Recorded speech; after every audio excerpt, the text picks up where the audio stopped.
Well, I'd like to join Dean Schmidtlein in welcoming all of you to this wonderful celebration of MIT's 150th anniversary. It's a real honor for me to be sharing the same stage with 5 of the founding fathers of modern finance. To paraphrase John F. Kennedy, I think this is the most extraordinary collection of financial talent and knowledge that has ever been gathered together at Kresge, with the possible exception of when Paul Samuelson came into this auditorium by himself 15 minutes too early for a faculty meeting. But before turning the podium over to our distinguished panelists, I'd like to make a few introductory remarks to set the stage for the discussion. But before that, I'd like to begin with some important thank yous. I'd like to join my co-organizers, Jim Paterba and Bob Solo, in thanking David Mindell and the MIT 150 Symposium Planning Committee for giving the Economics Department and the Sloan School the opportunity to hold this wonderful event. And of course, I thank all of our panelists this morning who made time in their busy schedules to be here today. In fact, you should know that the 10 panelists for the 2 morning sessions were the first 10 individuals we contacted. We had a 100% acceptance rate, and the common response was, wow, MIT's 150th? Count me in. So we're really grateful to them for coming. I also want to thank Ted Johnson, Rebecca Tyler, Lily Meunier, and the entire MIT 150 office for doing the heavy lifting in arranging all of the logistics, not just for the Economics and Finance Symposium, but for all 5 symposia, which is a huge task. We're also grateful to Kathy Levine, Nicole Silva, Eva Cabone, and the MIT Conference Services Office, Gail Gallagher, Joe Cohen, Lee Corbett, the Institute Events Office, Jessica Colin and Lisa Desforge from the MIT Economics Department, and Jana Cumming from Sloan. Clearly, it took a village to put this together, so please join me in giving them a round of applause.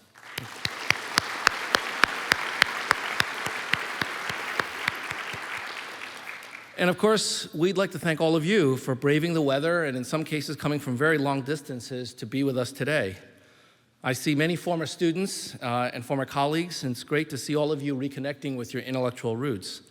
And I have to say that I've never had the pleasure and privilege of attending MIT as a student, but I do have a connection to MIT that I've often told to my students, which is the fact that my older sister was an undergraduate here in the 1970s. In fact, that's how I first heard about MIT. And as an impressionable high school student from the Bronx High School of Science, I'd come here during the fall with my family to drop my sister off for the semester. We'd come back in May to pick her up at the end of the semester. And I'd spend many happy hours in the student center playing pinball machines and eating the badly charred hamburgers from 20 Chimneys. And I remember being impressed by everything about MIT, including the fact that the buildings were identified only by numbers. When I asked my sister about this, she said that not only were all the buildings identified only by numbers, there was actually a logic to the numbering. She said that the numerical values of the buildings were inversely proportional to the importance and intellectual substance of the department in that building. Now think about this. Building 1 is the president's office.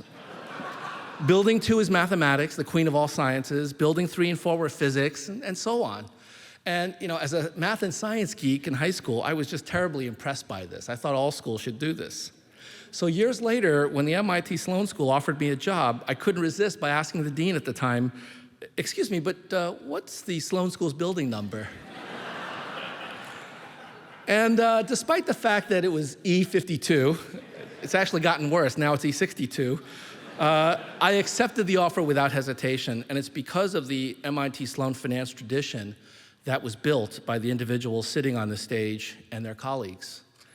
Now, as with almost every other field of modern economics, finance begins with Paul Samuelson, who I'm told made enough money from his best-selling economics textbook in the 1950s and 60s that he actually had to start thinking about how to invest that money. And so in the 1960s, he decided to study finance and reinvented the field along the way.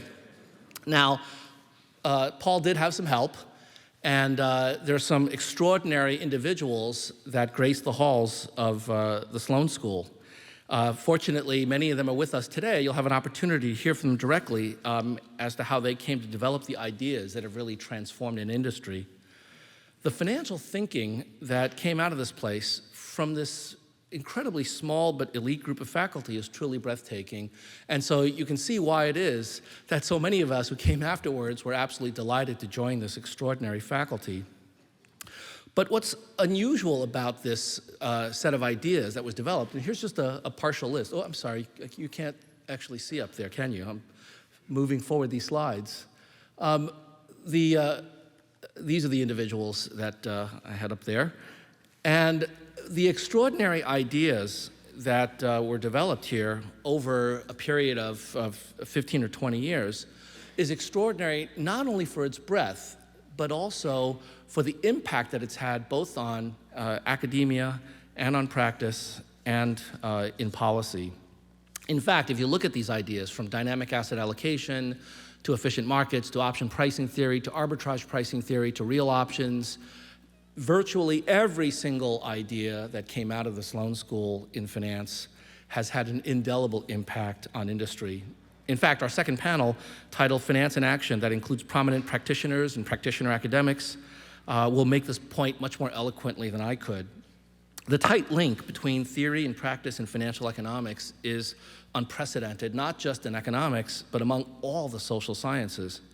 In fact, that's why the term financial engineering has become common usage, quite organically and without any prompting from academics. We build stuff, and most of the time it actually works. Sometimes it works too well. Now, all of this sounds very impressive, but what about the financial crisis? Those of you who were here yesterday saw quite a bit of hand-wringing, teeth gnashing, and finger-pointing with respect to all that's gone wrong in economics over the past 3 years. But what about finance? Is finance to blame for the financial crisis? Now, I realize that I'm a bit biased and hopelessly conflicted, but I have to say that when I hear people blaming the crisis on too much financial engineering, I just find it bizarre, because it seems a bit like blaming accounting fraud on arithmetic and the real number system. I mean, it's true that those elements were involved, but there must be something else going on. Now, this isn't the time or the place to have an in-depth conversation on the financial crisis, but I'd be remiss if I didn't provide a quick summary of it, just so that we can turn to the future of finance. And I've managed to reduce the entire financial crisis to just one slide, and I think I can do it in under a minute, all graphically, in fact. So we start off with a number of financial institutions, not just banks, but also investment banks, mortgage lenders, Fannie Mae, Freddie Mac, politicians, who during the 1990s engaged in a variety of innovations and policies that really created enormous amounts of assets directed in a very specific way. Those assets were gathered through the help of rating agencies and insurance companies from a variety of sources, pension funds, mutual funds, sovereign wealth funds, and so on, and systematically and aggressively pumped into the US residential real estate market thanks to an incredible sales force, with the idea that all of these mortgages that had various different features, adjustable rates, reverse amortization, and so on, would create cash flows that would provide investors a large pool of investors with attractive rates of return. That was the idea. But of course, as we know, what happened was that we overextended ourselves, and eventually, as interest rates rose, sorry about that. I recently read a book on how to make PowerPoint more effective, and so you're my guinea pig. As interest rates rose, we started to have more and more defaults. These defaults obviously reduced those cash flows to various financial institutions, destroying those institutions, creating problems, and systematically causing losses. The only group that made some money was maybe John Paulson, the hedge fund manager. That's it. That's the financial crisis. Now, what does this all mean? Thank you.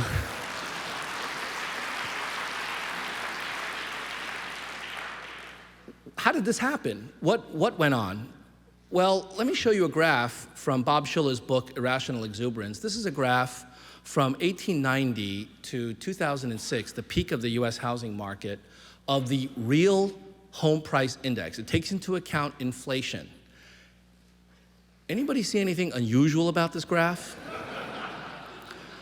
Well, clearly something different occurred over the last 10 years. And although there's a lot of debate about what the issues are underlying the financial crisis, it's pretty clear that financial innovation, and in particular financial technology, played a role. And I don't want to minimize the pain, suffering, and dislocation that this crisis has caused. And millions of Americans are facing the consequences of a very, very difficult recession and hopefully a recovery soon. But I have to tell you that when I look at this chart, I see something else. To me, this is a proof of concept of the potential for financial innovation. Now, this may be viewed as an unfortunate example because we're just in the beginnings of tapping into new financial technologies. But what if it were the case that we were able to take the power of financial innovation, of securitization, of credit enhancement, all of the tools that we've used to create this enormous pool of assets, what if we were able to do that and apply it to some of the most important challenges of modern finance and our society today? In particular, what if we could focus the power of financial innovation for the forces of good? And by that, I mean applying our expertise in financial innovation for society's biggest challenges. I'm going to make a rather bold claim. I claim that if we were to apply the tools of financial engineering to society's biggest problems, that within the next 2 decades, we can actually solve 3 of those challenges. We can cure cancer, we can solve the energy crisis, and we can address global warming. Now, you might ask, how could that possibly be? How could it come out from financial engineering? And I plan to ask the panel the same questions. But I'm convinced that we can do it. And really, it's because of the power of being able to pull resources together, a form of collective intelligence that really is unprecedented in the history of financial markets. Now, I want to conclude with a simple illustration of why it is I'm so convinced that we need more financial engineering, more expertise, not less. This is a simple example of what I'm talking about. A few years ago, I put together a list of graduates of this institution in the engineering school as well as in the Sloan School in finance. And one of the stunning things you see is that the School of Engineering over the years produces hundreds of PhDs in engineering every year. In 2007, we produced at the School of Engineering 337 PhDs. All of those PhDs were funded by government grants, DARPA, NSF, NIH. During that same year, we produced exactly 4 finance PhDs.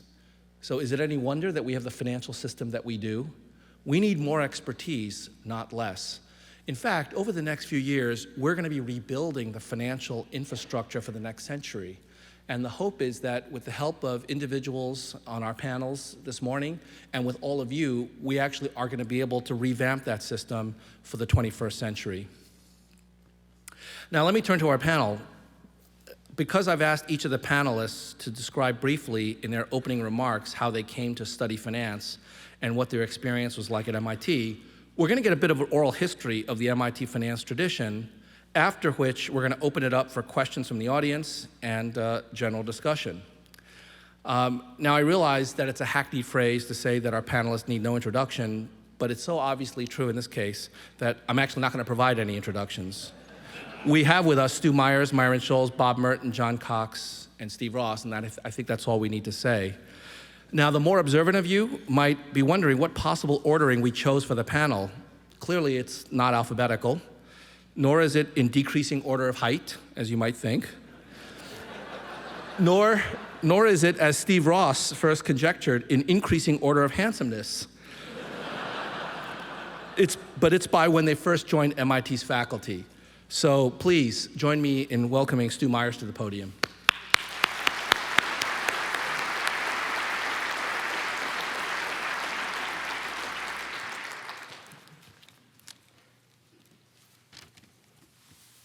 Okay, Andy asked me to tell you how I got into financial economics, and I'll tell you. There were 3 strokes of incredible luck. With hindsight, the luck came with perfect timing. The first stroke of luck came when I, as an MBA student at Stanford, started cutting classes in Finance 2. And the professor, Alex Rovacek, called me in after a few classes were cut and asked what the heck was going on. I told him I thought finance was boring, just one Harvard case after another.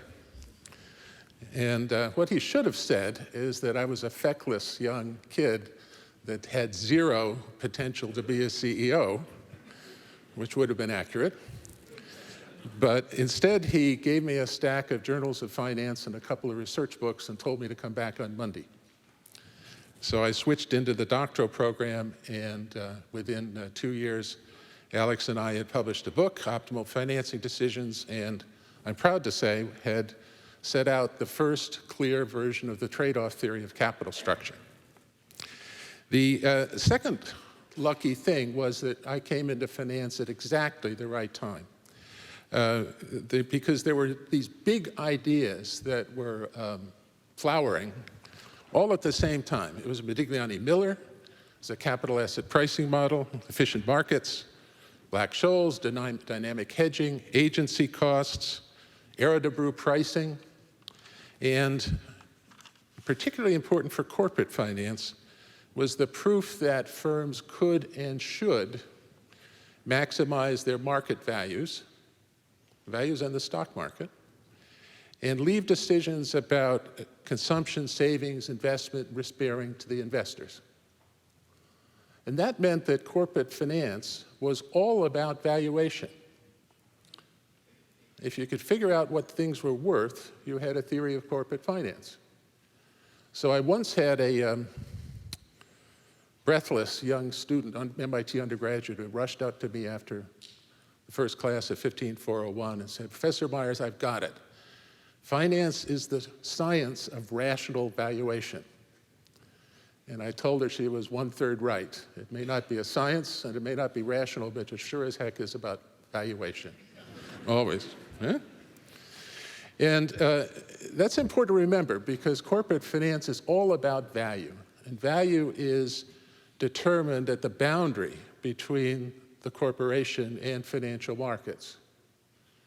And people who study corporate finance have to operate at and across that boundary. Otherwise, they're going to retreat and become some kind of institutional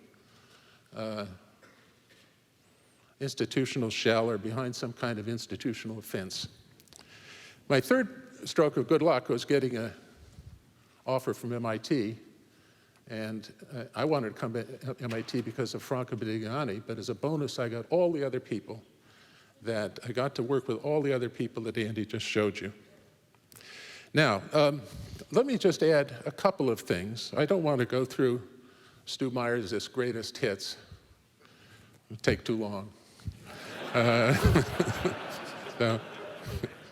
But I want to make two comments about corporate finance. I'm not exclusively in corporate finance. That's my comparative advantage. So let me make a couple comments. One very interesting thing happened as a result of the research in the 1960s, the 1970s, and perhaps the early 1980s. We came to what's called modern finance, but we also came to a practical theory of corporate finance, not just a theory of how things should work in some ideal world, but a theory of how financial executives ought to frame financing and investment decisions, and to some extent, even give them advice on how to make them. Now, I immediately say that no textbook or theory can replace a human being who's got to make the decision, but nevertheless, human beings like to have help. And I'm very proud to say, actually, that if we take this theory of corporate finance, which was all based on valuation, and was very conscious of being able to operate on both sides of the border between the firm and financial markets, that theory proved to be practical. And Dick Brealey and I proved it was practical because we put it in a textbook, and the textbook sells, and people read it. And it was reproved to be practical by other good textbooks that came along not too long afterwards, including the Ross Westerfield books. And I must say, if I can congratulate myself a little bit. It's really good to go out in the world now and talk to CFOs who are actually using this stuff. And I think it's remarkable in a way that a theory which the then previous generation would have regarded as abstract and mathematical and impractical turned out to be more practical than the old theory. I've heard Bob Merton say, if I can quote you, Bob, that if you get the principles right, the practice follows, and I think it did. The next thing I'd like to comment on is that, oh, by the way, one of the great things of being at MIT is that there was no boundary between corporate finance, the people who worked on corporate finance and the people who worked on financial markets. No boundary at all. And for me, that was absolutely wonderful. I might never have had the option of writing down those two words. I never would have had the thought of writing down those two words, real options, if I hadn't been around Bob and Myron and all those people. All those things were happening at MIT. Now, my last comment is this. Suppose we fast forward to 2010 or 2011, and we look again at that theory that we were all so proud of in, let's say, 1985, and which we believe was practically useful. Right now, frankly, in corporate finance, we've got some theory problems. And it's ironic because, on the one hand, we know much, much more about how corporations actually make financing, particularly financing, but also investment decisions, because the data is so much better. The data available to somebody that wanted to test ideas about corporate financing, or let's say capital structure, is much, much better than it ever was before. And the degree of econometric sophistication is much, much better. But at the same time, as we learn all of these facts about corporate financing behavior, frankly, I'm getting a little uncomfortable. Because the old theories, the ones that are in the textbooks, are having trouble explaining all these new facts. There are ideas to explain the new facts, lots and lots of ideas, but these ideas are really not grounded in any kind of fundamentals in the same way that the old, I now call it old, theory was or is. And it seems too easy in empirical work in corporate finance to find results that are consistent with almost any theory or idea, but it seems extremely difficult to disprove anything. That is, we have so many competing explanations that all seem to fit the facts to some degree, and no way of figuring out what's really going on. And I think that's the big challenge for corporate finance going forward. To back off from the empirical work a little bit, back off to work that's become almost descriptive rather than hypothesis testing, and to try to figure out what's really going on from an economic point of view. On the other hand, there's some good news about the theory. And the good news I would put under the heading of corporate finance for financial institutions. In a way, it's easier to apply the old, what I now call old theory of corporate finance to a bank than it is to a non-financial corporation. Because all the same objectives and trade-offs apply, but banks are simpler. You can observe what their assets are, you can observe what their liabilities are, you can measure things that you could never measure things about the assets that you could never measure for a non-financial corporation.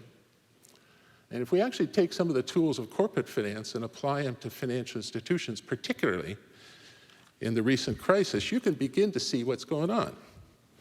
Because I'm not going to talk about the crisis specifically, except to tell you or promise you that it was partly a crisis caused by the old staples of corporate finance, including agency problems, moral hazard problems, information problems.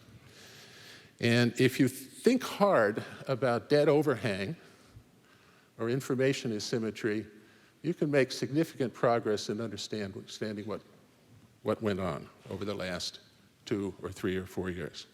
So, thanks very much. Turn it over to Myron.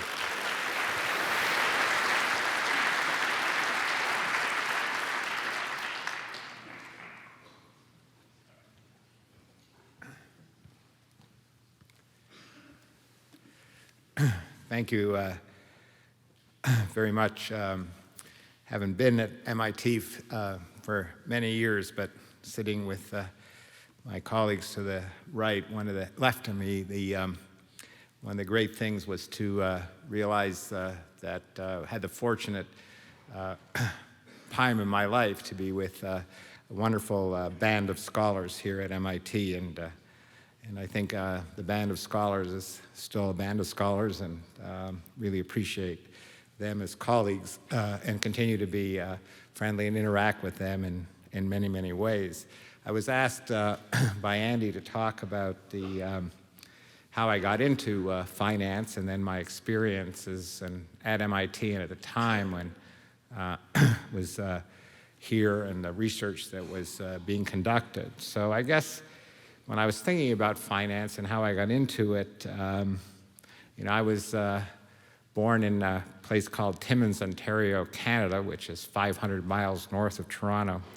And my family and everyone around us seemed to be trading in gold stocks and penny silver stocks, and they would go up and collapse, and that got me very interested in thinking about how, if these things were valued in a way that I can understand, and it always stuck with me. I was supposed to go into my family's business and graduated from university in Canada at 19, and I thought I was too young to go into the family business at that time. So I had taken some economics courses and had an economic professor who was from the University of Chicago, and I read works from the professors there, and I decided that, convinced my family that I should go there and for a while before returning. And I think one of the interesting things that all of us, you here who came to MIT, realized that I had an intuition and all that at that time that I should always try to go where the best were and learn from the best and steal everything I could from the best. And the best, though, if you do that, the best will accept you, and if you can only keep up with them. So you have to find what level of best is for you to keep growing and to keep learning. And that intuition has served me well throughout my professional career and life. I think that I went to Chicago, and then I had a falling out with the family. And since I was from Canada, I took a summer job at the university, the only place I could get a job because of immigration restrictions. And I got a job as a computer programmer. This was in the 1960s. But the fascinating part of that, and as Stu said, there's a little bit of luck in what you do in life.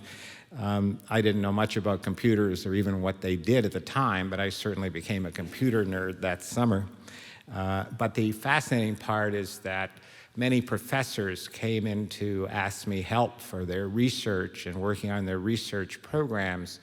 And I could see through that summer how much they loved what they were doing. And I could see how much that joy of getting results and then asking the next questions and the follow-on questions and learning was so much part of their life that it created a large excitement for me in thinking about what they were doing, and their love also was very infectious. It turned out that summer, and there's always a connection between us, is that Franco Modigliani and Merton Miller were working on a test of their capital structure invariance theory, and using utility companies. Stu mentioned the availability of data and how tough it was to get data comparisons, and they were doing empirical work on that, and I worked to help them on that project. So as Merton Miller was in Martha's Vineyard, so was Franco together, and I kept sending him results.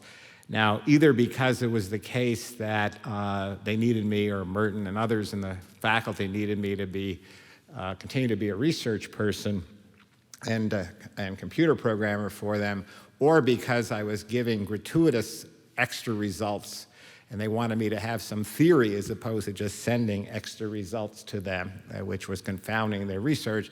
I joined the PhD program. They asked me to join the PhD program, which was the greatest, one of the greatest decisions I made. So I did did my work in investments, mostly at Chicago, and then was fortunate to come to MIT in 1968. When I came to MIT, it was an amazing place. I think that I really enjoyed here. The students were just amazing. The ability of the students to continue to challenge and to be involved in myriad discussions. Obviously, I was a young person, so I didn't look as old as I do now, and they were more willing to come into my office and discuss things. And I think the first year I had about 21 master's theses, and PhD students were there. But the amazing thing was that basically we didn't have data. We didn't have computers that were cheap as we have now. Everything was expensive to run, and yet everyone was very interested in using and trying to understand and continue to learn, and that was a very exciting time. I met Fisher Black for lunch in my first summer in 1968, being here. And Fisher and I talked about many ideas in investments and finance generally. And I was just learning. The field was, as Stu mentioned, was very young and evolving. And at the time, I was very interested in backstepping for a moment. I had spent this summer before coming to MIT in '68 at Wells Fargo Bank, and on a project to evaluate their management science group to use portfolio theory, to construct portfolios and do it in the Markowitz-Sharpe maways. And I suggested that maybe they should change their modus operandi because they had no inputs to making these investment decisions, or no clients really, and that they should start thinking about passive investments and sort of build what later became index funds. So that innovation, obviously, sometimes the early bird gets the worm, but in this case it took many years, and the early bird got frozen to death, but it took until in the middle 70s before it really caught on. The interesting part of that collaboration for me and with Fisher, what I did was Fisher was with R.T. Little, and I involved Fisher in the project because I was teaching and doing research and being involved with students, so it was hard for me to travel. But the fascinating part of that collaboration was I brought Fisher in to the finance group, and he and Stu and myself and Franco and others that were here, and the PhD students in that would be running the finance seminars, which again, great learning experiences. So I was always interested in risk and risk management. We had learned about reserves, we had learned about diversification, and through students at MIT, I became very fascinated in options and insurance and the idea of changing the shape of distributions of portfolios. And when Fisher and I started working on options together, we worked and initially in the 70s, and May of '70, we came to our first paper on the pricing of options, presented it at a conference, again, a band of scholars, not only MIT people, but people from around other research institutions. And we did that at MIT, so we presented our first version to the profession at large here at MIT, and was fortunate in 1970 to have Bob Merton join me as a colleague and start a lifelong association in addition, and friendship, where we were able to grow so together and continue to learn and the like. And Bob, when he came to MIT, sort of was an amazing cog in the wheel. And I think we started off with just a group of us who were just interested in problem solving and understanding finance, and there wasn't a large senior faculty group other than Franco at that time that was really our leadership. It was Stu and myself, and with Bob, and then with Fisher. Indirectly, at that stage, we were able to, I think, create many different areas in corporate finance and investments, thinking about how markets worked, new technologies and new ways of thinking about problems, but also mostly, I thought, not only with ourselves, but in conjunction with the challenging questions and the innovative research that we did, but also the research that our students did, and the questions that they asked us and continue to ask us over time. So I thought it was, for me, it was a wonderful experience and a great learning experience, and proud to have been here and continue my association with the Band of Scholars. Thank you.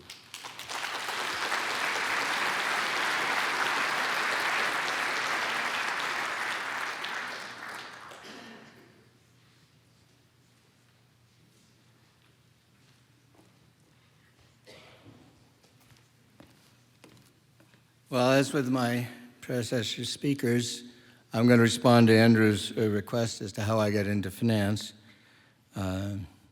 Everyone has mentioned so far, and I expect the rest will make reference to it too, strokes of luck, things that just happened. If you turned the wrong way and missed it, who knows where you'd be. I confess I haven't studied a lot, but I've always been curious. It's clear that ex ante, every sample path in life is probably extremely unlikely. But for those of us who survived, we did follow some sample path. So I don't know whether we're always describing that, which seems like luck, but we have to follow something.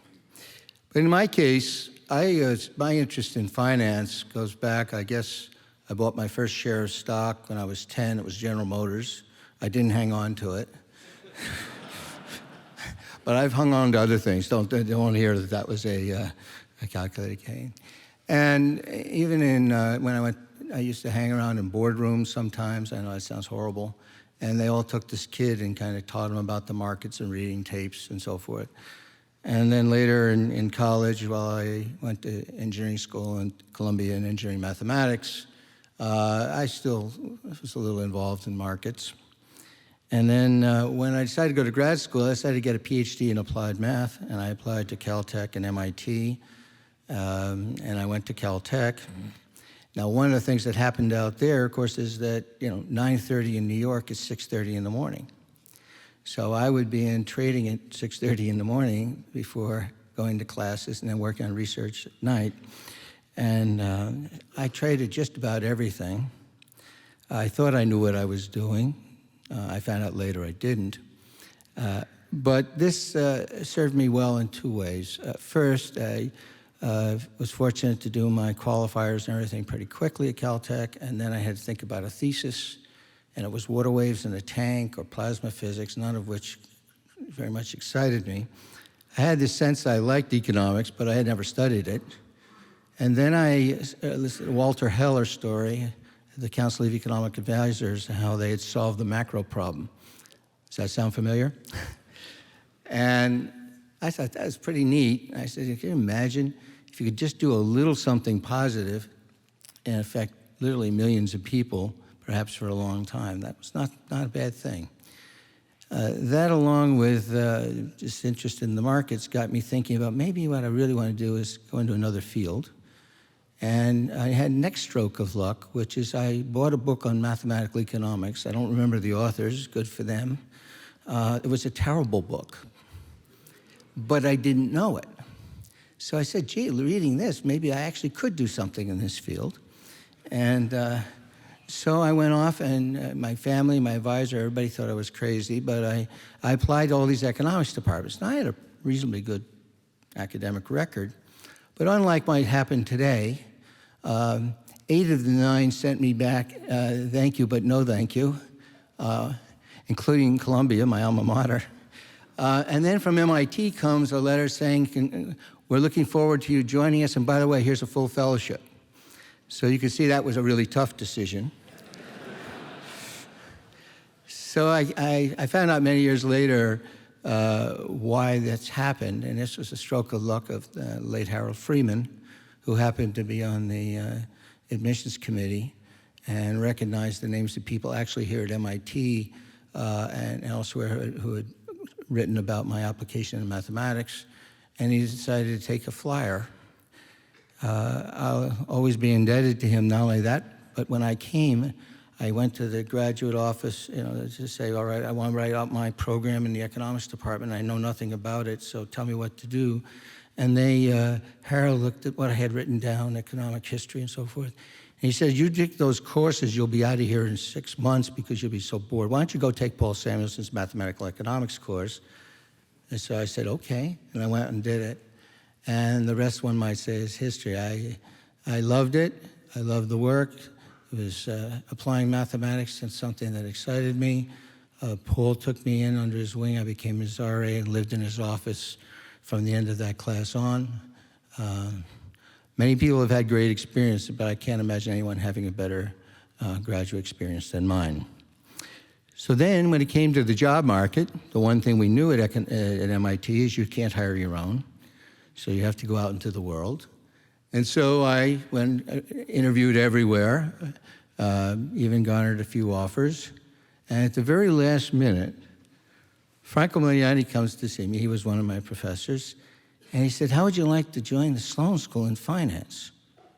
And I looked at him and I said, well, it's in the same building. How can I possibly do that? And he says, different course number. And I said, but I don't know anything really about it. I mean, I've written about financial things and so forth, but I never took any courses in business school. He looked and said, your thesis, you'll be fine. So I went and I thought, MIT is a great place. Things were going very well in my research. I liked the people. And I said, I had no thought I could do this. So I went and met people. And of course, Myron and Stu were two of the people I met, and they were very kind to me. So I said yes. I lived next door in the East Gate, so I had a very short commute. That was 43 years ago, well, 40 years ago when I went to Sloan, and I've really progressed. I live a quarter mile from the campus now. But anyway, I joined this group, and Myron alluded to it, Stu alluded to it, and all I can say is I didn't know how good it was until later. We were a very small group, as Myron said, really with no senior faculty. By coincidence, another had left, and Franco was great. He was engaged both in the economics department, and so it was like, all these kids, and nobody to look after them. And we went and we designed all the courses, and we did the research, and we had a blast doing it. And things seemed to work out, so the administration looked the other way. And so essentially, without any senior faculty, we got a chance to build and do things that rarely would be an opportunity, certainly at a place such as MIT. And it was just fantastic. The research flowed, again, if this is the first thing that happens, you don't know otherwise. The research flowed so fast, there were so many interesting problems, both for us and our students, that there wasn't enough time to even do them all. And that doesn't happen often either. So I guess the only thing I've seen the clock work down, is to say about coincidence. Modern finance, as Stu alluded to, really began in the 1950s with Harry Markowitz, Jim Tobin, and Modigliani and Miller. In the 60s, again, it was very important growth with Bill Sharp and people at Chicago, Gene Fama, and so forth. But in the 1970s, when I started, we had this stroke of, and it didn't seem like luck at the time, but I'll show you why, of the horror, the mess of what happened to the economies in the 1970s. I just remind you, as bad as things may have seemed now, we had, in 1970s, the fall of Bretton Woods, so currencies became completely unglued, something that most of us hadn't even thought about for years. We had the first oil crisis, where oil, I guess, went from about $250 to $30 a barrel. The U.S. stock market fell in real terms in 18 months by 50%. We had double-digit interest rates, double-digit inflation, and on top of that, stagflation with high unemployment. And, that's a lot of risk. And that's certainly a bad piece of news. The good part was that it stimulated an enormous amount of research and implementation of research into practice. Because the three, they say in real estate valuation, the three most important things are location, location, location. In getting innovation implemented, I believe the three most important are need, need, and need. And indeed, in this period, we saw the creation of the options markets, the financial futures markets, currency futures markets. We had the development somewhat later of the swap markets. We had all of these means for transferring risk, things that would not have happened in the 1960s. Our joint work on options, which was taken up from theory and a little bit of empirical work into widespread practice in about 2 years' time, really was a cause of need. And had we, or Myron, Fisher, and myself, had done that same work in the 1960s, it might have received very nice work. I doubt it would have had much impact until the need arose. So in that sense, that coincidence was extraordinarily exciting. And finally, it was great for not just our PhD students, but for our master's students, because we all put into the regular classes, not special seminars, but in the classes, all this work that we were doing, which we thought would be very practical. And so we exposed MIT master's students to work that had not yet even been published, let alone appeared in textbooks. And at least some of them, I think, benefited from that. So it was with great fondness that I recall this and set the stage for our set of conversations.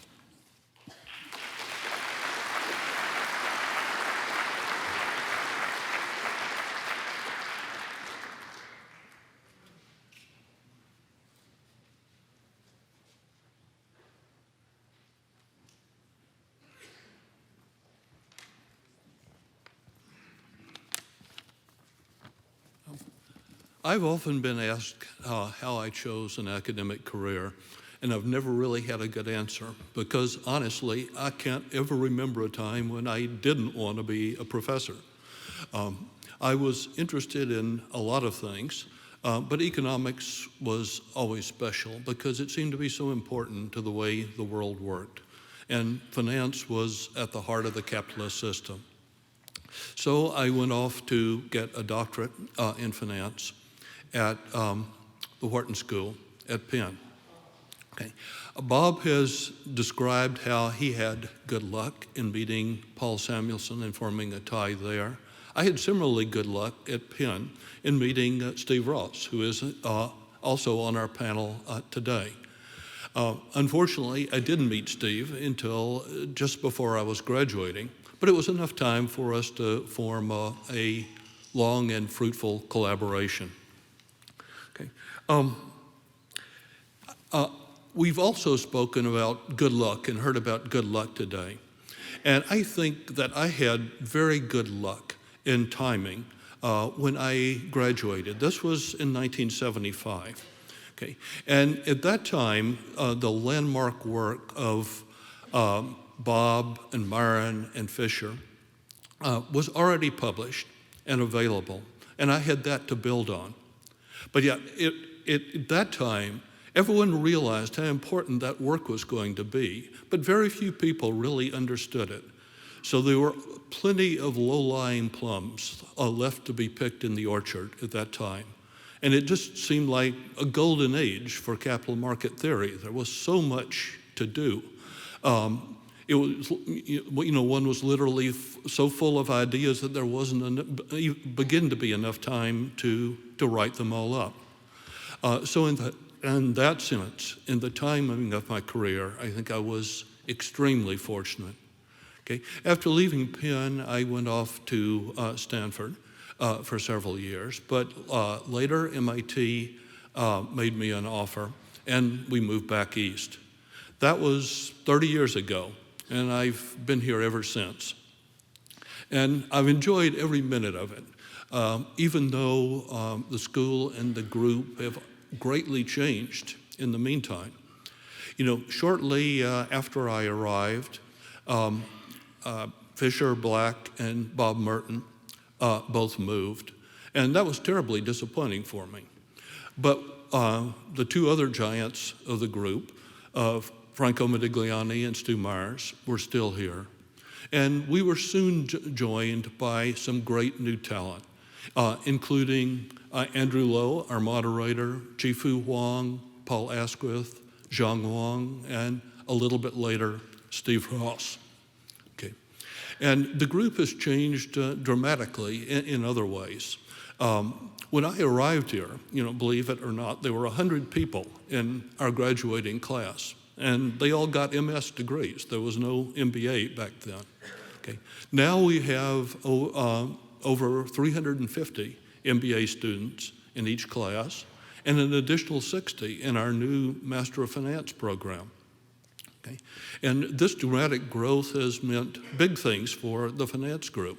Okay. In the old days, we never had more than 6 or 7 people at a time. Now we have over 20 full-time faculty members. Okay. So the group is just as exciting as ever, but now 3 times the size.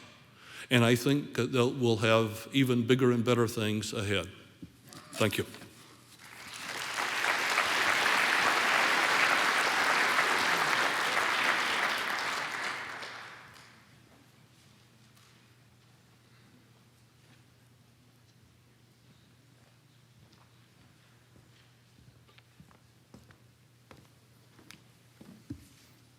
There's a clock here that winds down. It starts when you start to talk, I just noticed. One of the nice things about batting cleanup is that, well, one of the bad things is that most of the fun things have been said. And one of the nice things is that you get to sort of summarize a little bit of what's happened. I gather that the theme of this discussion, this panel, is finance, MIT, and luck. And luck has certainly played an enormous role. I mean, I'm a very lucky guy, and I'm really happy for it. And I had no prediction that this would be the case. Unlike most of you, I did not have a history with MIT prior to coming here. In fact, I'm the last person who arrived. This is, by the way, the only panel on which I've ever sat in recent memory where it was chosen on a chronological basis, and I was the youngest one on the panel. I grew up in Boston, but I didn't go to MIT. I chose another institute in a somewhat sunnier climate, Caltech, and it was really quite a wonderful place for me to be. It was very good, except they seemed to do a lot of things I wasn't interested in, so I spent a lot of time playing poker, which is a theme that would also show up in this panel if we probed a little bit further. I loved playing poker. I was a physics major. I quite loved physics, but what I did not like was the mathematics of physics. I wound up solving boundary value problems, and I remember being given these very, very tough problems by a professor once, one of my mentors, and I had to go in shame after about a few weeks and says, I don't have a clue how to do this. And he responded, well, no one knows how to solve it. You have to do it numerically. And numerically at the time meant visiting a computer with a drum that moved in liquid oxygen, and you had 40K of memory and a lot of cards that you dealt with. You know? But Caltech for me was like, I think MIT was for all of you, a wonderful place to be. But I didn't quite know what I wanted to be. I didn't want to be a physicist, I knew that. And only at Caltech and perhaps at MIT, there was a course that you could take. You were required to take a humanities course in your senior year, and the course that I was required to take, or that I could take, was called Game Theory and Linear Programming. That fulfilled my humanities requirement. And I loved it. I thought it was a wonderful, wonderful course, and I loved the mathematics. And I said, where do you go to study this? And they didn't have a clue, except oddly, they suggested I go to a place called Harvard. And I went there, and it was, I must say, a very disappointing experience. Harvard's changed a great deal. And I knew nothing about finance. I didn't have a clue about it. I focused on mathematical general equilibrium theory, statistics, and the pure theory of international trade. And my first job was at the Wharton School. And as an assistant professor at the Wharton School, I actually was in the economics department of the university, which is a nice lesson because the economics department was actually in the business school, in the Wharton School. Which is yet again, another nice stroke of luck for me. And I went there and I tried to do some pure theory of international trade, which was every bit as interesting as it sounded. And I actually have a cult following for some of my earlier papers in Australia. They don't seem to have made it over the water yet. And I got truly bored, and I said, well, what can I do that would be interesting? You know, and I started to ask people, what should I think about doing? Because I don't really like what I'm doing. And they said, well, you should go to the mathematical economics seminar. And I did, and I have the feeling that it was conducted by the same people who wrote the textbook that Bob referred to. There were better things to do with your time. And then I tried labor economics, which has since become quite exciting, but not. And I said, well, what seminar can I go to? And someone said, well, why don't you go to a finance seminar? So I didn't know anything about finance, but I thought it sounded nice, so I went there. And the first lecture I ever heard, the first thing I ever heard about finance was given by this awkward, tall fellow named Fisher Black.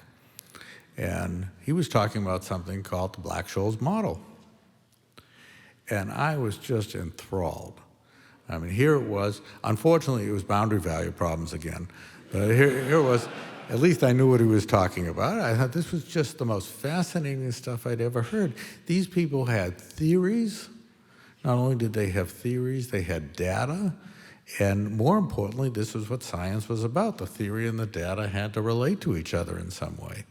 And I thought that was absolutely remarkable.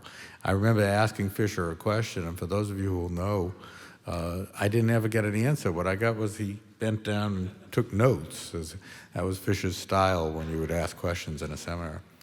And I was so excited about this. I resolved I'd become a member of this seminar. And the next week I went, and I heard Richard Roll, who had won Samuelson Prize for his thesis, talking about the term structure of interest rates. Dick became a lifelong friend of mine, and I made the good statistical inference, the Bayesian inference, that this was the average quality of people in finance. And I thought, well, I'm on a roll. I've found what I want to do. And I did. I got very excited, and I started to work in finance. And I remember at the time going to one of the professors in the economics department, and I told him that this is a story I've told many times, so if you've heard it, I apologize. I told him that I was really quite excited by finance. And in a fatherly way, he said, Steve, he said, finance is to economics as osteopathy is to medicine. Okay. Well, I had the great joy many years later of giving a talk in honor of when Bob and Myron won the Nobel Prize, and Fisher belatedly, of course, would have had he been there. I had the honor to tell that story again. I could say, well, now they've given 6 Nobel Prizes to osteopaths. That was a pretty good observation. And while I was there, I met some very interesting people besides the people who visited from MIT. I met a fellow named John Cox.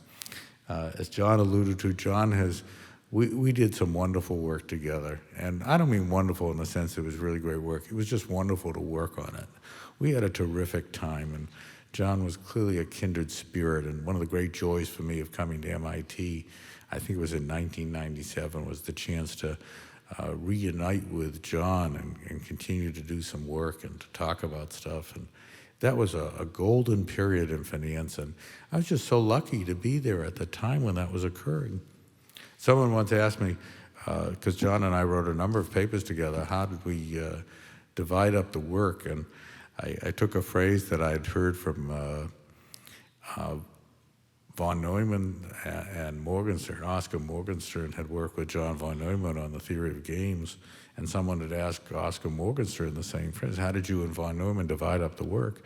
And Oscar said it was his job to see to it that von Neumann wrote for 2 hours every day. That was my relationship with John Cox. So, as the other people have said, this is, it's extraordinary. And for me to come back to MIT, I felt almost like I was here even though I never was, because this was clearly the intellectual beacon for me in my field. I mean, the giants who sit at this, in this piano and the others who have been here, they define the field of finance as I understand it. And it's been just an unmitigated pleasure for me. And to come back and have the chance to reunite with them is really terrific. When Bob came last year, I mean, it's like the old gang is back again. So I think it's just been quite wonderful. And for those of you who've had any association with finance at MIT, you're lucky too. It's really a blessing. Thank you all.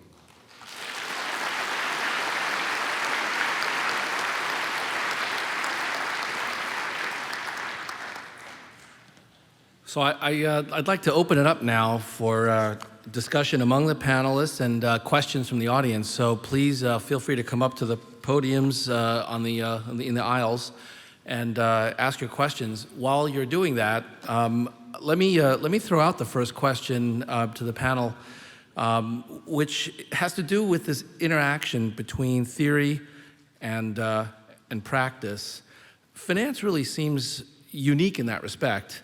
And I just wonder whether this is something that was true at the time that all of these incredibly abstruse but practical theories were being developed, or is that something that sort of happened organically over the course of the years that it took to take these ideas and implement them? I mean, for example, in the case of option pricing, as Bob, you mentioned, the implementation occurred almost instantaneously. I mean, it was really unprecedented in any field of social science. So could any of the panelists comment on that kind of interplay between theory and practice in finance? Bob? Well, since you mentioned me, I'll step into it and then everybody will fix it. Myron and I worked together, and Fisher, and I would say it was probably about 1971. Most all the work had been done by 1970. And it was about 1971, Myron and I got a call. Actually, Myron got a call from somebody on Wall Street saying they heard that you had a couple of crazy people up at MIT who had ways to value options and their risk. Is that true? And if so, would you like to come down and talk to us? So Myron and I went to Wall Street. It was the firm of DLJ, Donaldson, Lufkin, Jennerette, which turned out to be sort of the lead firm in options later on. I would characterize it as this was the exception. I mean, there were always times where people from academia went to Wall Street, but for very different purposes. I mean, they actually wanted us to do the work we were doing for them and help them adapt it. And we learned a lot. We learned about implementation. We learned a lot, motivated by problems. For example, there was some kind of contract trading in Hong Kong called the down and out option. And we just solved that because we sort of had the secret way to do it. I mean, the easy way to do it. And later on, that became a whole industry. But at the beginning, most of the people, I think, didn't have a clue what we were doing. And that made it more difficult. You didn't have the entree. But also, there wasn't as much competition. Later on, when it became more widely spread, and when I say within 2 years, it was 2 years of the publication that happened. That was by 1975, so it was a number of years later that it was actually adopted. So it changed. In some sense, everybody could get a hearing, but it was very crowded space as far as getting resources. Yeah, there was also, too, in terms of what we discovered in finance, in terms of taking things such as efficient market thinking and the idea of markets working and continuing to work, the idea of people want to support basic research in finance, and such as Wells Fargo wanting to support basic research in finance on how to develop passive investing and various things that we're interested in that. So it was it was all a coming together at the time of people on the investment side wanting to understand how to use the ideas that had been developed in the academic world and move them into the investment world. And I remember giving a seminar, actually, it was at MIT, where a bunch of many people who were on investment firms came to that seminar. It was a summer seminar, and other than one person who came up at the end of the seminar, everyone went back and took those ideas and started to implement them and think about the idea of using quantitative techniques in investment and making investment management professional, using measurement for the first time as opposed to just the idea of intuition, trying to measure, trying to understand, trying to think about how to look at construction of portfolios. The one person who didn't really get much of the course was an older gentleman who came up to me at the end and said, you know, I took the course, but I bought 10,000 shares of IBM in 1935 or so, and I still have those shares today, and you talk about diversification, should I sell it? I said, no, you took the course more of just to understand things, and you continue to do what you're doing, but and that was one area. All the investment areas got done. And then in terms of going to understanding of option theory, as Bob had said, many firms were interested in it. Many organizations became interested, and we were able to build the first risk management systems that were used in for the bankers that actually had financed the traders on the options exchanges, because without risk management, they didn't know how to extend credit or money to the traders. They wanted the traders to survive, and without telling them how to be delta neutral, how to run the books, how to think of diversified portfolios, and that it was, it just wouldn't have worked. And so everything that was being done in finance in the investment side and the option side and was moving very, very quickly into the actual world of application. And there was a feedback system. We kept learning from that, as Bob said. I mean, the idea of Bob, in his paper on warrant pricing, had in the down and out option, but that asking how to think about solving these problems allowed that interaction, gave us the experience. And I think experience is so important in creating, because with the experience, you then see there's new ideas, and with empirical testing, there's new ideas and they feed on each other. And I think that was just very, very important for me and very important at the time. Question on the right? Yeah, okay, that sounds a lot better. I'm Bill Feingold. I'm a convertible bond trader and occasional author, but the only smart thing I ever did was marrying an MIT grad, which is the reason I get to be here today. But I have a question for Professor Myers, and anybody else who wants to answer this, I'd love to hear your thoughts. You made a very interesting comment about studying banks and saying how they're easier to study because you can look at the values of what they own and what they owe. And just, I'm curious how you go about that, given what we've seen in the past several years of the volatility of the fixed income markets, how there's been at alternate times either basically no liquidity and no prices, or arguably too much liquidity at other times, like arguably we have today. Given that volatility in the markets, how do you go about the work that you do looking at them? Well, as I say, my comparative advantage is corporate finance, and of course corporate finance usually thinks of a manufacturing company or a railroad or an airline or whatever. And the assets of those companies are extremely illiquid. And so we tend to, in corporate finance, we tend to take the assets in the short run as given and then worry about financing, which gets us into incentives, gets us into information, gets us into taxes, and so on. My point was that those factors that prove important in ordinary corporate finance for driving financing decisions or feeding back to investment decisions, things like information, agency costs. Agency costs are the fact that the managers must be assumed to be acting partly in their own interests. Moral hazard problems, incentive problems, they all happen in banks too, but as you point out, sometimes at a much greater speed. And in a way, the liquidity in the banking system is the problem, right? Because the incentives that we might see operating at a sort of glacial pace in a non-financial corporation can happen very, very fast in a financial institution. So that's the difficulty of moving those ideas over. At the same time, you can see those ideas happening, right? Like the idea of a debt overhang says that when debt gets risky, the equity doesn't want to put more money in, or is eager to take money out, or would be happy to make it even riskier. I mean, that clearly happens.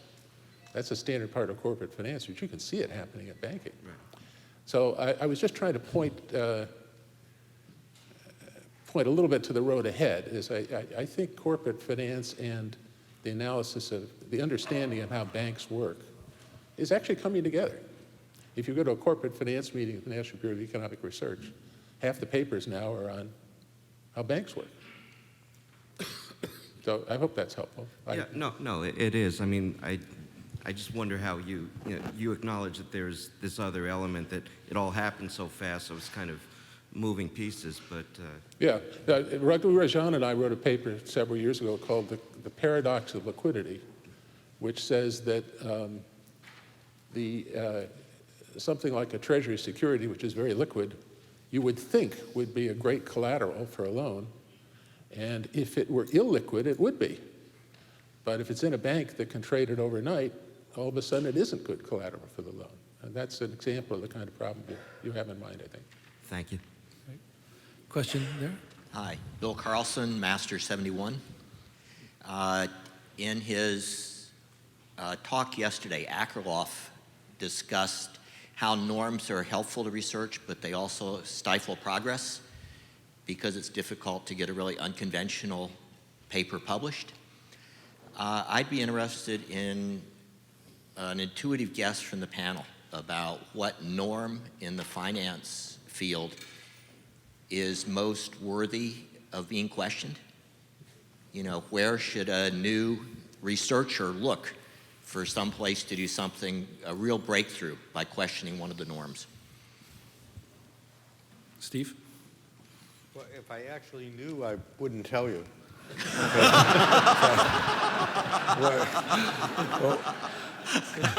I think finance is, to sort of pull on a theme that others have mentioned, finance is liberated in a way earlier and in a way that most of economics is not. So it's not just that what we do in finance comes from practice and what happens in practice comes back to finance. More generally than practice, it's the data. So when you build a theory in finance, it really ought to be the case that the theory explains the data, or at least is consonant with the data. And if it isn't, people challenge it. And that's a relatively new phenomena in economics. Economics went for decades with beautiful theories that had nothing to do with the facts. So you would have these theories. I remember early studying some of the demand theories, where there would be theories about, well, when you change the price, people would buy less of this. And then people did these extensive studies in these large markets in Europe. The Dutch were central to these studies. And they observed people would go into these stores, and if the price was higher, they bought more of it. Or they would go in, and one day they'd buy Coke, and another day they'd buy Pepsi. And so that probably is the start of statistical marketing, because it didn't have anything to do with the theories in economics. The theories in finance are a lot less self-referential. We spend a lot less time building theories on the basis of what other theories have been built by us. And we're more excited by what is actually happening in the world. So right now, because of the crisis, there's just an endless array of work being done on liquidity issues, the kinds of things associated with the crisis, collateral questions. And so it's really coming from the outside world, presenting us with data, and requiring us to do theories that fit with that data. When you ask, what are the norms that have to be challenged now? I think some of the norms have been reversed. So now there's a tendency to think that almost anything goes. So if you can come up with some casual psychological, and this is very personal and somewhat angry on my part. If you can come up with any kind of casual penguin Freud psychological explanation of a phenomena, it can get published. And if you come up with detailed work, quite analytic work, along the lines that were pioneered at MIT, it's actually hard to get that published. So that's, as I said, that's an angry old man's version of what's going on. Bob? Well, I guess to be, the areas that I think of are I think we need to see much more of an integration of what used to be called, or I guess still is called, public finance, that sector, with what we would call finance, I guess you'd call private finance. That, as we've seen in this, very vividly in this crisis, the boundaries or borders between them are permeable and flexible, and that I think both will benefit from that, because I think we have generally looked at finance. I think it would be fair to say is generally its origins are more microeconomics than macroeconomics, and probably hasn't paid enough attention to the overall systems characteristics of things. So that would be one area. Another, despite what, I mean, not despite, but even accepting what Steve said, is I think there's a need for a synthesis between what has been very productive approach to finance for the last many decades with so-called transaction costs or frictions economic finance and behavioral finance done in a proper way. And rather than see them as competing paradigms, the synthesis is much more sensible. The problems are too complex and too important not to use everything good. But with the rigor that Steve has alluded to, because just one more point, we talked about all the impact that this finance has had on practice in the mainstream for a long time. I think if you look at history of economic thought, that's an exception. And if it's going to continue, then it has to do so by both being relevant and being rigorous in the analyses, because as soon as you get off the track that anything goes, pretty soon you lose a lot of credibility. Yes, question? Thank you very much. It's humbling to speak in front of the founding fathers, as it were, of modern finance. I'm a 74 graduate of Sloan School, so I had the pleasure to listen to some of the presentations that were pre-publication from Professor Merton in particular and Myers. The question I have is reflects a point that Professor Myers made, which is that, and reflects actually the last question in your answers. There has been much said about the causes of the crisis. Blame has been laid on Wall Street, which of course has been using the foundations of finance theory to great extremes. And so I ask, what do you draw as the lessons, if any, on application correctly that went overboard, as it were, or misapplications of finance, modern finance that have been used that may have been detrimental, and what are the theoretical issues that Professor Myers, you said, that remain sort of inchoate today, given the financial crisis, that will lead to a renewal of new theoretical foundations of finance post-crisis? I'm not sure if that's a clear enough question. Well, there's other people here, probably everybody on the stage, better than I am, talking about some of the nuts and bolts of the financial crisis. However, I think my guess is we'd all say that it isn't the models that caused the crisis. To the extent that the models had a role in it, it was misuse of the models or overconfidence in the models, or a lack of comprehension of the downstream effects of what various people were doing, or the dangers they were unwittingly running.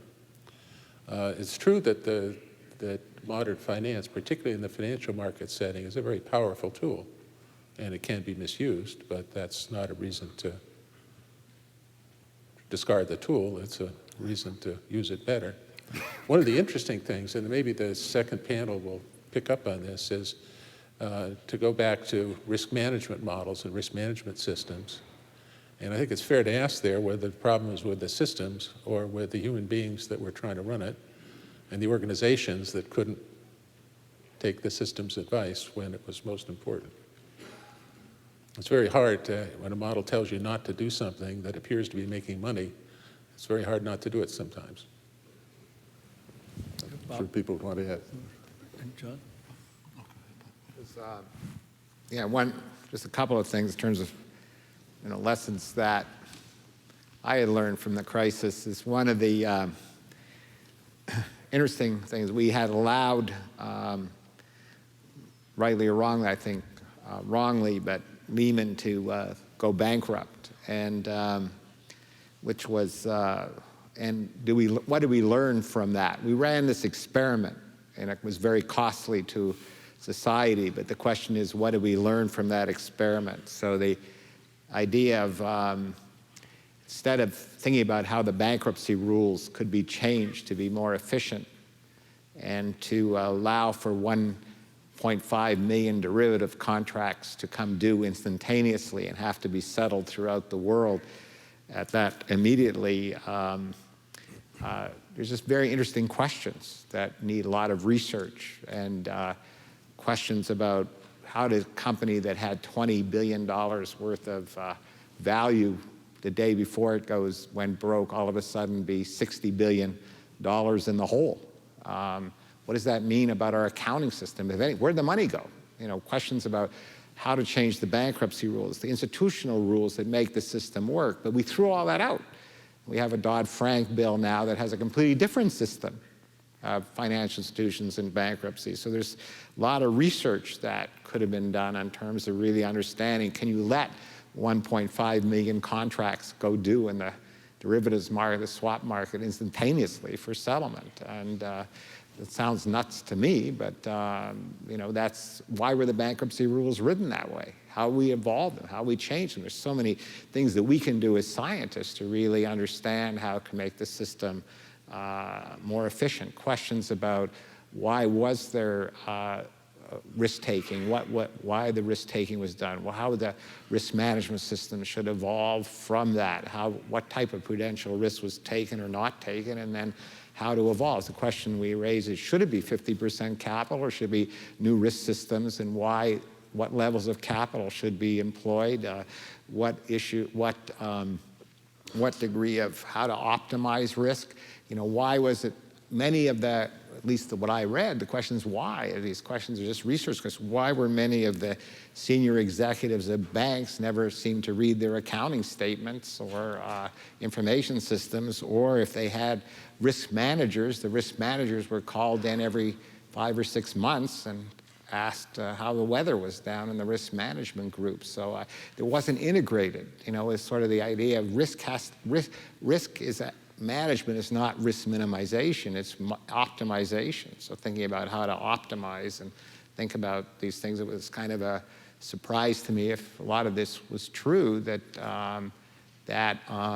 data was not available in some of these organizations, even run systems. So and basically there's many research issues that come up that will make the system better, and they're evolving internally. They're learning from the crisis themselves, and they're making adjustments. So fundamentally, a lot of these things that we have are learning experiences. Plus, we don't know really the role of our perceived volatility in society. I mean, the idea is that if we think things are quiescent, maybe they are, and they'll continue to be for a long time, and as a result, individuals respond to risk that they perceive by adding to risks that they're comfortable with. So again, it's risk management is not risk minimization. It's thinking about what an optimal amount of risk to take. So how does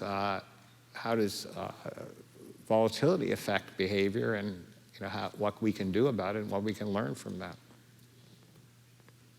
Question over there? Yeah. Yes, I'm Martin Schage. I'm an electrical engineer from 1963, with echoes of the PowerPoint in my ears, and part of this has already been addressed, but I want to talk about somebody that could do a lot of damage and was in a position to do so, namely Alan Greenspan. And he was called before Congress long before the crisis, and he said, oh, options reduce risk. And they called him back, rightfully so, more recently. And he said, the problem was our models didn't go back far enough. And of course, now we have terms like tail risk and black swans and so forth. I wonder if you could comment on all that. Well, I guess, several things are, involved in what you said. Part of it relates to tail risk or extreme events. And going back to Stu's comment on risk management systems, I think it's absolutely true that a lot of the fault for what happened was that risk management systems were improperly used. I mean, Raghu Rajan has a nice story about that he, at a conference, at a meeting of risk managers, he asked them why no one had sounded more warnings about the crisis. And he was told, well, many did, but they're not in the room. And the reason they're not in the room is they were reassigned or fired. But at the same time, the risk management systems did not deal with tail risk that effectively. And neither were they really prepared to deal with what are the equivalent of modern bank runs that Bayer and Lehman both experienced. Those are things that are just really not integrated into the models very well. Now, as far as I think personally, I think that Greenspan had a big role in what happened through the monetary policy that the Fed followed, and throughout most of 2000. But I'm not quite sure what you meant about options. Could you explain that a little bit more? Oh, he made the comment in the committee hearing in Washington that, options are fine. This is long before the crisis. Oh, they reduce risk. They're good things. Because there was a lot of discussion about what's going on with all this stuff. Talking about derivatives generally. Yes, derivative. I'm just using options as ability to transfer risk. That's what he said. Yes. Yeah. So, of course, later on he came back. He didn't say I was wrong about that. He just said that our models didn't go back far enough. And I don't think derivatives really played that big a role in the crisis. I mean, they've certainly gotten a lot of bad press. But if you look at things carefully, it's hard to see what they would really bear the responsibility for. I mean, it's true that credit default swaps were at the heart of AIG's problems, but this was not because of the credit default swaps themselves, but rather because of the way that AIG went about handling the business. I mean, they treated it essentially like their other insurance business. And they, credit default swaps are to some extent very much like insurance contracts, okay? But they didn't take account of the effect of the collateral arrangements that they made on these contracts, which they wouldn't have had on any corresponding insurance contract. To my knowledge, nearly all of the contracts that they wrote never had to pay out anything. So if this had been handled, the contracts had been set up like the traditional insurance that they were used to, they would have had no problem whatsoever. Okay, but they weren't set up in that way. They were set up so that collateral, the AIG would have to pay collateral whenever the value of these contracts changed. So it would be just like having earthquake contracts in California, where if there was a rumble on the San Andreas fault, even though no harm was done, the firm would still have to have an outflow of a huge amount of money. And they didn't really account for that at all in their business practices. So that's their failure, and they're to blame for it, but that's not an inherent fault of credit default swaps. Steve, you had a comment? I have a theory which I haven't actually ever tested, but it goes back personally in my family. I have a suspicion that all major housing crises in modern times have been caused by the government. This goes way back to the Florida land bust, which occurred in the 1926 period prior to the Great Depression. And at that time, my grandfather was the second largest landholder in Florida. He owned the land that Disney World is on now. And he subsequently went back to his job as a tailor up in Haverhill, Massachusetts. So this is a deep personal thing. If one goes back to the 1870s, one finds exactly the same thing. So it's good that Alan Greenspan says that. If you really want to find the role of derivatives, and you really want to find in this crisis the role of the government, ask yourself what would have happened if the government had, as it did, continued to pump up the demand for housing. And it pumped it up in an extraordinary fashion. The executives of the agencies went to Washington and said, "You're making us put people in houses they can't afford," which turned out to be prescient. So it wasn't as though risk management was avoided. People knew what was happening in that regard, but there wasn't a choice. They were mandated to have over half their lending. Redlining was a bad word. Well, redlining is a different word. But they were mandated to have over half their lending in these things. Now imagine what would have happened if the typical bank, and I don't mean the Merrill Lynches of the world, had not had access to securitization and had not been able to diversify the risk. So they had made all these loans because they were required to, and they were in Detroit or Chicago or Los Angeles or wherever they'd made the loans, and they couldn't sell them. They just had to hold them on their own books. You would have had a crisis of far more massive proportions than you actually did have. So derivatives did what they were supposed to do. They spread the risk. The problem was the people who took on that risk didn't like the fact they lost money. But don't blame derivatives for it. They actually made the situation less bad than it would have been. So since we're just about out of time, we have time for one more question. Ed? Thank you. I'm Ed Roberts, and I run the Entrepreneurship program at MIT. Those of you on the stage are a unique group. I know that at least the majority of you have been involved in entrepreneurial activities to bring financial technology to the market. Can you share with us your insights about trying to do entrepreneurial things with financial technology as the basis for what you're doing? We thought that all our research was entrepreneurial, and everything that evolved from that was, it's because it was a lot of things that from the left, to my right is innovative and entrepreneurial, and we had marketed that through our students and through talks we gave and other ways to do things. Plus, as people came to us, and we wanted to try to marry together the theory and our empirical testing with actual applications, because we thought it was a living, growing field in which there were so many applications, so many ways to do things. So our entrepreneurial thing was having an objective. Our objective was really trying to understand how markets worked and how to value contracts, how to value firms.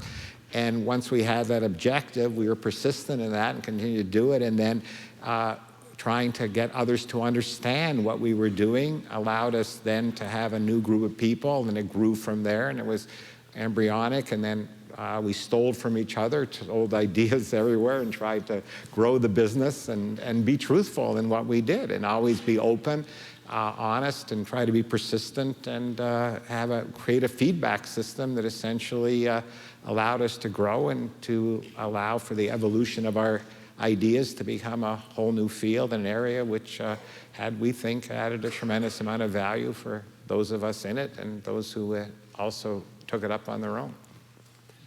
Bob? The real financial... Go ahead, Stu. Bob? Probably not a better answer, but a different answer.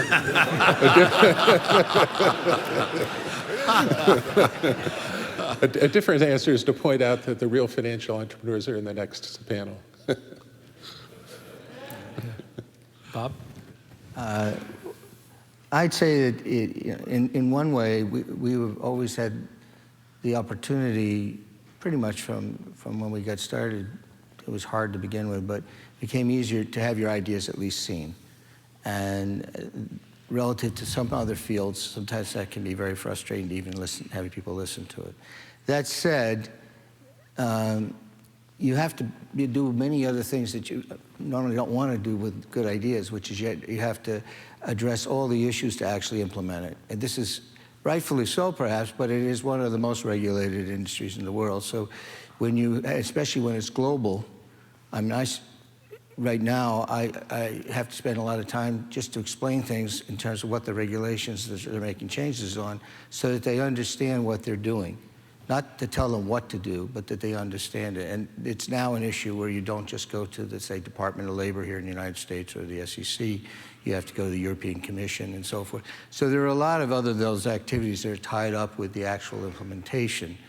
And if you do it with a very large firm, which is often done, you run risks, as I'm sure you're aware, that in these firms, you've all come to know about them because they've been in the press a lot for the last few years.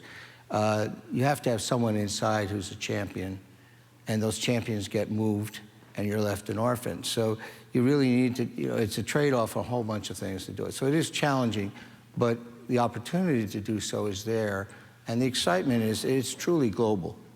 That while the rules are different places, the cultures are different, the tool set works everywhere in the sense if you translate it into the right language or currency.